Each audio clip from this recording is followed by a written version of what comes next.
Hello, good morning students. तो कल हमने पढ़ा था क्लास 10th वैदिक मैथ्स, जो कि आपका चैप्टर नंबर 1 है।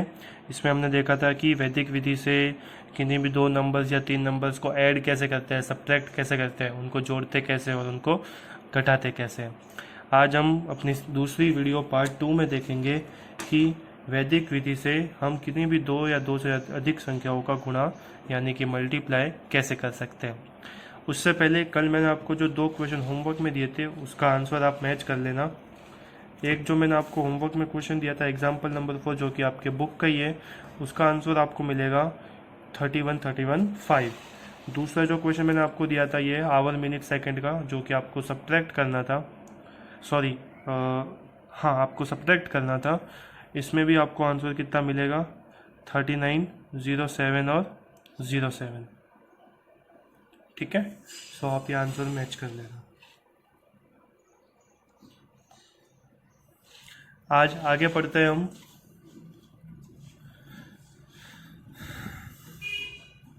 एग्जाम्पल नंबर 7, वैदिक मेथड से हमें सब्ट्रैक्ट करना है। वैदिक विधि से व्यवकलन कीजिए, सब्ट्रैक्ट यूजिंग वैदिक मेथड। तो इस जगह पे ऐसा कुछ लिखा हुआ नहीं है कि आपको एकाधिकन से करना है या एक न्यूलन से करना है। तो ऐसी कंडीशन में जो मेथड आपको आए आप उससे कर सकते हैं, जैसे किलोमीटर, मीटर और सेंटीमीटर। तो हम राइट हैंड साइड से स्टार्ट करते हैं। 5 में से 6 माइनस नहीं होता है, तो 6 का क्लोज फ्रेंड क्या होता है, 4। 4 को किस में जोड़ देंगे, ऐड कर देंगे 5 में। 4 + 5 कितना हो गया, 9। अब क्लोज फ्रेंड का कंसेप्ट लगाए तो आगे क्या लग गया, डॉट। 3 में से 5 नहीं जाता है, 5 का क्लोज फ्रेंड हो गया 5। 5 को 3 में ऐड किया, कितना आ गया, 8। आगे क्या लग गया, डॉट। 7 और ये कितना है, 6। 7 में से 6 गया तो 1। अब आप देखिए यहाँ पे हमने क्लोज फ्रेंड की बात ही नहीं करी है, तो इसके आगे डॉट नहीं लगा है। जब क्लोज फ्रेंड की बात करते हैं तभी आगे डॉट आता है, अदरवाइज नहीं आता। 6 में से 7 माइनस नहीं होता है, तो 7 का क्लोज फ्रेंड कितना, 3। 3 को 6 में ऐड करेंगे 9। अब यहाँ पे क्लोज फ्रेंड की बात हुई है तो आगे क्या लग जाएगा, डॉट। इसी तरीके से हम आगे करते जाएंगे तो हमें ये आंसर मिलते जाएगा। आप वीडियो को पॉज करके या फिर स्क्रीनशॉट लेके अपने नोट्स में एक एक स्टेप, एक एक लाइन को अच्छे से नोट डाउन करते जाना। जो हिंदी मीडियम के स्टूडेंट है वो हिंदी में करे, और जो इंग्लिश मीडियम के स्टूडेंट है वो इंग्लिश में। आज हम देखेंगे मल्टीप्लिकेशन ऑपरेशन, जो कि आप क्लास 9th में भी पढ़ के आए हैं, और ये बच्चों का सबसे फेवरेट मेथड होता है मल्टीप्लिकेशन का वैदिक मेथड में। इस मेथड का नाम है सूत्र ऊर्ध्व तिर्यकभ्याम।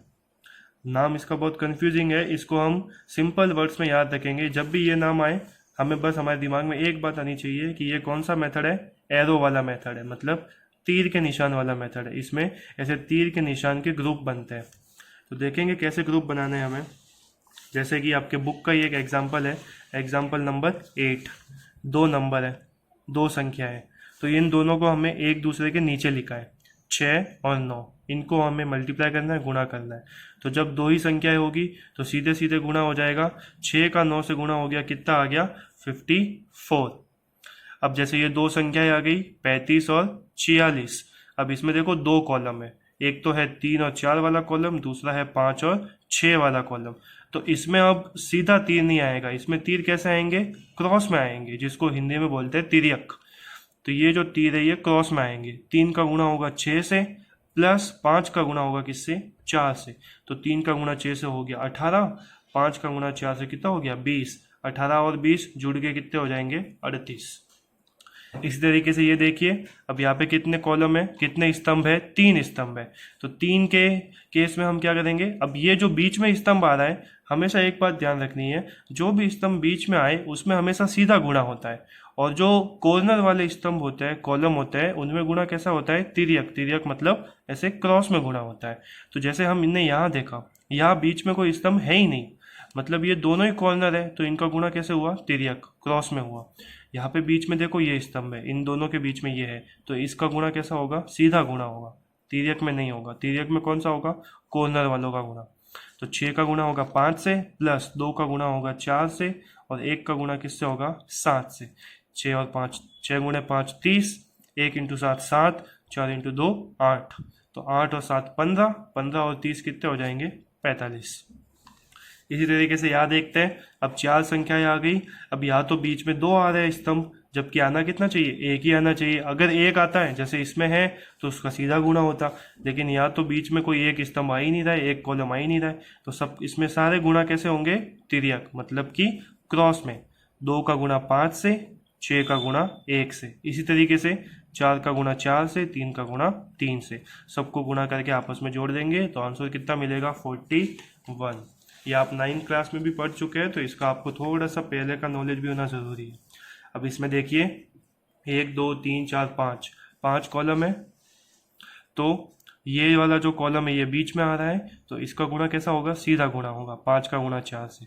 बाकी 1 का गुणा किससे, 3 से, 7 का गुणा 6 से, इस 3 का गुणा 2 से, और 6 का गुणा 5 से। तो सबसे पहले 6 का गुणा 7 से प्लस 1 का गुणा 3 से, ये एक जोड़ा बन गया, जोड़ा मतलब पेयर बन गया। फिर प्लस दूसरा पेयर कौन सा, 3 का मल्टीप्लाई 2 से, 5 का मल्टीप्लाई 6 से, ये दूसरा पेयर। प्लस तीसरा पेयर कौन सा, 5 का गुणा 4 से। इसको पूरे को हम सॉल्व करेंगे तो आंसर कितना आ जाएगा, 101। एक एग्जाम्पल देखते हैं जो कि आपके बुक का ही है, 147 इंटू 28। अब ऊर्ध्व तिर्यक व्यायाम में हमें एक बात ध्यान रखनी है कि जो भी दो नंबर होते हैं मल्टीप्लाई करने के, उन दोनों नंबर में, दोनों संख्याओं में अंकों की जो गिनती है वो समान होनी चाहिए। जैसे इसमें 3 अंक है तो इसमें भी 3 अंक होने चाहिए, लेकिन यहाँ पे कितना था, 28 ही था, 2 अंक ही थे। तो हम 2 को 3 अंक बनाने के लिए क्या करेंगे, उसके आगे एक 0 लगा देंगे। अगर यह 4 अंक होते तो यहाँ हम कितने 0 लगा देते, 28 के आगे 2 0 लगा देते। देखते हैं इसका आगे कैसे करेंगे हम गुणा। 147 147 को मल्टीप्लाई करना है 028 से। तो आप चाहो तो राइट हैंड साइड से ग्रुप बना के चलो, या आप चाहो तो लेफ्ट हैंड साइड से ग्रुप बना के चलो, आपकी मर्जी। तो पहला ग्रुप देखो कैसे बनेगा, 1 और 0। दूसरा ग्रुप 14 02 14 02। फिर तीसरा ग्रुप 147 028 147 028। चौथा ग्रुप 47 28 47 28। और सबसे लास्ट 5वां ग्रुप 7 इंटू 8। अब ये देखिए एक ही कॉलम है, सीधा गुणा, 1 इंटू 0 0। ये देखिए क्रॉस में गुणा है, 1 इंटू 2 2, और 0 इंटू 4 0। तो 2 और 0 कितने हो गए, 2। यहाँ पे देखिए एक ये बीच में है तो इसका सीधा गुणा है, इन दोनों का क्रॉस। तो 1 इंटू 8 8, 0 इंटू 7 0, तो 8, और 2 इंटू 4 कितना हो गया, 8। तो 8 और 8 आंसर कितना आ जाएगा, 16। इसी तरीके से इसमें 8 इंटू 4 प्लस 2 इंटू 7, तो 8 इंटू 4 32, प्लस 2 इंटू 7 कितना, 14 14। तो 32 और 14 कितना हो जाएगा, 46। 7 इंटू 8 कितना हो जाएगा, 56। अब ये जो भी नंबर्स आए हैं मल्टीप्लाई करने के, इनको ऐसे ऑब्लिक लगा के लिखना है आपको। सबसे पहले 0 ऑब्लिक 2 ऑब्लिक 16 ऑब्लिक 46 ऑब्लिक कितना, 56। सबसे पहले 0 2। अब देखिए हमें क्या करना है, ये जो भी नंबर्स यहाँ पे है इन सब जगह पे एक ही अंक होना चाहिए, मतलब कि सिंगल डिजिट होना चाहिए। जबकि अभी आप देख सकते हैं कि इन सब में 2 डिजिट आ रही है, जैसे या 56 आ रहा है, या 46 आ रहा है, या 16 आ रहा है। तो हमें इन सबको सिंगल डिजिट बनाने के लिए क्या करना पड़ेगा, आप देखिए 6, इस 6 को तो हमने ऐसा ही रखा, ये जो दूसरे वाला डिजिट है ये क्या होगा, आगे जाके 46 में ऐड हो जाएगा। तो 46 में जब 5 ऐड हो जाएगा तो कितना बनेगा, 51। 46 में 5 जोड़ो आप, 51 आएगा। तो यहाँ पे सिंगल डिजिट बन गया। लेकिन यहाँ अभी भी 2 डिजिट है, तो ये 51 का 1 तो ऐसे ही रहेगा, 5 आगे चला जाएगा, 16 में 5 ऐड होगा तो कितना हो जाएगा, 21। फिर से यहाँ अब यहाँ 1 डिजिट बन गया, यहाँ देखो फिर से 2 डिजिट है तो 21। तो ये 2 डिजिट 1 डिजिट कैसे बनेगा, ये 1 तो रहेगा एज इट इज, ये 2 आगे जाके इस 2 में क्या हो जाएगा, ऐड। तो 2 2 में ऐड हुआ तो कितना हो गया, 4। और ये 0 पहले से था ही। तो देखो सब जगह सिंगल सिंगल डिजिट बन गई है। आंसर कितना आ जाएगा, 04116, या फिर 0 हटा के आप आंसर लिख देंगे 4116। अब आपको ये मेथड दिखने में लंबा लग रहा होगा, लेकिन जब आपको इसकी प्रैक्टिस हो जाएगी तब आपको ये बहुत ही इजी लगेगा। तो आप ट्राई करना इसके, और भी कोई भी नंबर आप रैंडम लो और उसमें से प्रैक्टिस करो, जिससे कि आपको इस मेथड में कोई तकलीफ नहीं है।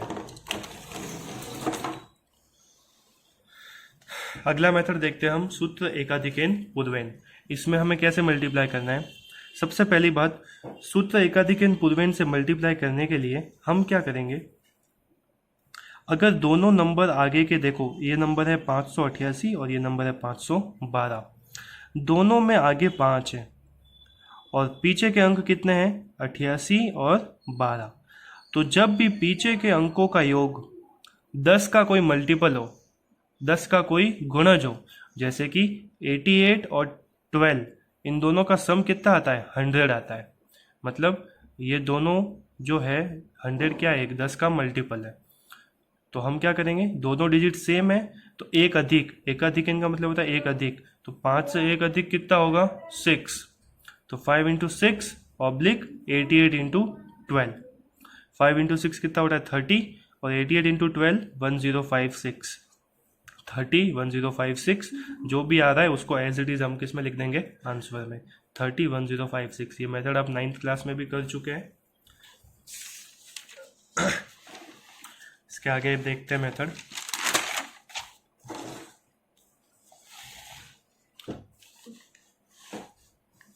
सूत्र निखिलम। अब ये सबसे इम्पोर्टेंट है, अगर आपने ये मेथड समझ लिया तो फिर निखिलम से स्क्वायर करना, मतलब कि वर्ग निकालना, घन निकालना, क्यूब निकालना, वो भी आप इजीली सीख जाओगे। सूत्र निखिलम देखिए कैसे करेंगे। इन्हीं दो संख्याओं का मल्टीप्लाई हमें करना है, 588 588 इंटू 512 512। तो निखिलम में हमें सबसे पहले कंसिडर करना है बेस। तो बेस जो होता है वो हमेशा 10 का मल्टीपल होता है, जैसे कि 10, 100, 1000, 10,000 कुछ भी। तो यहाँ पे जो नंबर है वो 3 डिजिट का है, तो हमने जो बेस है, जो आधार है, वो कितना माना है 100। अब 588 512 के पास ऐसा कौन सा नंबर है जो जिसमें पीछे 0 आता है, जिसमें पीछे कितना आता है 0, तो वो नंबर कौन सा होगा 500। तो 500 हमारा क्या हो जाएगा उपाधार, मतलब कि सब बेस, बेस तो था 100, सब बेस क्या होगा 500। तो 100 से 500 बना कैसे होगा, 100 को जब हमने 5 से मल्टीप्लाई किया होगा, 100 को 5 से गुणा किया होगा, तब जाके 500 बना होगा। तो ये जो 5 है जिससे हम मल्टीप्लाई कर रहे हैं, गुणा कर रहे हैं, वो हमारा होता है उपाधार अंक, मतलब कि सब बेस डिजिट। तो ये सब आपको लिखते चलना है जब भी एग्जाम में क्वेश्चन आए। अगर आप सिंपली ऐसे गुणा करके लिख देते हो तो गलती करने के चांसेस भी होते हैं और आपके आधा या पाव नंबर कट भी सकता है। तो इससे अच्छा है कि आप ये सब लिखते चले, जिससे कि आपकी गलती नहीं होगी। उसके बाद हमें इन नंबर्स को ऐसे लिखना है 588 इंटू 512। इनके सामने हम लिखते हैं इन नंबर्स का डेविएशन, मतलब कि विचलन। विचलन कैसे निकालेंगे, उपाधार कितना आया था 500, तो 588 में से 500 जाएगा, कितना बचेगा 88, मतलब इस नंबर के लिए विचलन कितना आया 88, और इस नंबर के लिए विचलन कितना आएगा 12। 512 में से 500 जाएगा तो 12। आप देखिए यहाँ पे मैंने निशान भी लिखा है, निशान इसलिए लिखा है क्योंकि विचलन किस में आ रहा है पॉजिटिव में आ रहा है, धनात्मक आ रहा है, क्योंकि 588 और 512 ये दोनों ही 500 से क्या है बड़े हैं। अब देखो कैसे लिखेंगे आगे, लाइन बनाएंगे एक, या तो आप 588 में 12 जोड़ो या 512 में कितने जोड़ो 88, आंसर कितना आना है 600 ही आना है, सेम ही आना है। तो हमने 588 में 12 जोड़ा और इस ब्रैकेट के बाद हमने क्या लिखा 5, जो कि हमारा क्या था उपाधार अंक, सब बेस डिजिट। तो इस 5 को इस ब्रैकेट के बाहर लिखना है, ऑब्लिक लगाएंगे 88 इंटू 12, इसको जोड़ते हैं 588 प्लस 12 कितना होगा 600, 600 इंटू 5 ऑब्लिक इन दोनों का मल्टीप्लाई कितना आएगा 1056, 5 इंटू 600 कितना होगा 3000 ऑब्लिक 1056। अब देखिए यहाँ एक समझने वाली बात है, जैसे हमने ऊर्ध्व तिर्यक व्यायाम में किया था, मैंने आपको बोला था कि यहाँ पे हमको एक एक डिजिट ही रखनी है, तो जो इसके आगे वाली डिजिट है वो आगे जाके क्या होती है जुड़ जाती है, ऐड हो जाती है। इसी तरीके से अब हमें यहाँ भी क्या करना है, जो हमने आधार माना है, आधार क्या था 100, तो 100 में जीरो कितने हैं 2 जीरो है, मतलब हमें यहाँ कितने डिजिट रखने हैं 2 डिजिट रखने हैं। जो आपने आधार माना है उसमें जितने जीरो होते हैं उतने ही डिजिट, उतने ही अंक हमें यहाँ पे रखने हैं। तो हमें यहाँ पे सिर्फ 56 रखना है, तो ये जो 10 होगा ये आगे जाके 3000 में क्या होगा जुड़ जाएगा। तो 3000 में 10 जुड़ गए तो कितने बन गया 3010। अब यहाँ पे देखो 2 डिजिट ही है, तो ये जैसा आपके याद दिख रहा है उसको वैसा का वैसा हम किस में लिख देंगे आंसर में। तो आपका आंसर क्या होगा 30 10 56, 3,01,056। आई होप ये आपको समझ में आया होगा। देखते हैं नेक्स्ट मेथड। अब ये जो दो मेथड मैं आपको बताने जा रहा हूँ ये आपकी 10th की बुक में इंक्लूड नहीं है, लेकिन फिर भी आपके एग्जाम में 1 मार्क्स में ये क्वेश्चन अक्सर पूछे गए हैं। जैसा कि अभी लास्ट ईयर 2019 हाफ ईयरली में ही एक क्वेश्चन पूछ लिया था, तो आपको ये भी आने चाहिए। हालांकि आप क्लास 9th में पढ़ चुके हैं, लेकिन एक बार फिर से इनको 10th में आप रिकॉल कर लो। सूत्र एक न्यूनैन पूर्वेन। ये मेथड मल्टीप्लाई में तब यूज होता है जब किसी भी संख्या को ऐसी किसी संख्या से गुणा करते हैं जिसमें सारे डिजिट सारे अंक क्या हो, 9 हो। तो इसमें हम क्या करेंगे, देखिए आप, जैसे एक न्यूनैन का मतलब होता है एक कम करना। तो 137 में से एक कम किया, कितना हो गया, 136। ये जो 136 आया है इसी को ही इस 9 वाली संख्या में से क्या करना है, घटा देना है। इस 9 वाली संख्या ये देखो 9999, 9999, इसमें से हमने कितना माइनस कर दिया, 136। इसमें से ये माइनस करेंगे, ये बचा, जो आपका आ रहा है उसको एज इट इज लिख दो, वही आपका क्या होगा, आंसर। बहुत सिंपल है, 1 मार्क्स में आपको पूछते हैं। सबसे पहले एक कम करना है, एक कम करने पे जो भी आए उसको 9 वाले नंबर में से माइनस करना है, जो आपको आ रहा है उसको एज इट इज ऑब्लिक हटा के आप आंसर लिख दीजिए। जैसे 46 इंटू 99, छोटी संख्या ये, बहुत देखिए बहुत इजी है। 46 में से 1 माइनस करेंगे तो 45, और 99 में से 45 माइनस करेंगे तो 54। तो आपका आंसर हो जाएगा 4554। उसके बाद देखते हैं एक कॉम्प्लेक्स फ्रैक्शन वाला और मिक्स फ्रैक्शन वाला, जो कि बहुत इजी है। ये आपके बुक में नहीं है, लेकिन आपके फिर भी हाफ ईयरली ईयरली में 1 मार्क्स में पूछते हैं। देखिए जैसे 31 1/6 इंटू 31 5/6। आगे वाले दोनों नंबर हमेशा सेम होते हैं, एक जैसे होते हैं, और जो भी ये फ्रैक्शन है भिन्न है, इसमें जो हर है डिनोमिनेटर है वो क्या होता है, सेम। डिनोमिनेटर मतलब जो हर नीचे लिखा हुआ है भिन्न में, फ्रैक्शन में। देखिए ये दोनों 6 सेम है और ये दोनों 31 सेम है। तो जब भी इस टाइप का मल्टीप्लाई आए तब हम क्या करेंगे, 31 को एक ऐड करेंगे। 31 के आगे काउंटिंग में क्या आता है, 32। तो 31 इंटू 32 ऑब्लिक ये जो फ्रैक्शन है इनका मल्टीप्लाई, 1/6 इंटू 5/6। तो 31 इंटू 32 कितना हो गया, 992, और इनका मल्टीप्लाई 5 इंटू 1 5, 6 इंटू 6 36। इसी तरीके से एक और एग्जाम्पल देखिए आप, 15 5/7 इंटू 15 2/7। तो 15 दोनों में सेम है, 15 के आगे काउंटिंग में आता है 16, 15 इंटू 16 ऑब्लिक 5 इंटू 2 7 इंटू 7। तो 15 इंटू 16 होता है 240, 5 इंटू 2 10, और 7 इंटू 7 49। ये होगा आपका आंसर। तो आज हमने मल्टीप्लाई सीखा है अलग अलग मेथड से। सबसे पहले मेथड था ऊर्ध्वतिर्यक, जो कि आपके एरो वाला मेथड होता है, तीर वाला मेथड होता है। दूसरा हमने मेथड सीखा एकाधिकन पूर्वेन, जिसमें क्या होता है, पीछे के दो अंकों का जो सम होता है, जो योग होता है, वो कितना आता है, 10 आता है, या फिर 100 आता है, या फिर कितना आता है, 1000 आता है। और हमने सीखा एक न्यूनैन पूर्वेन, जिसमें आपके कोई भी संख्या जिसको हम दूसरी संख्या से गुणा कर रहे हैं उस संख्या में सारे अंक क्या होते हैं, 9 होते हैं। तो आपकी ये 4 क्वेश्चन जो है ये आपके होमवर्क है आज का, उसके आंसर भी मैंने नीचे लिखे हुए हैं। आपको अगर कोई भी डाउट है तो आप मुझसे कमेंट में पूछ सकते हैं, या फिर पर्सनली मुझे मैसेज करके पूछ सकते हैं। Thank you.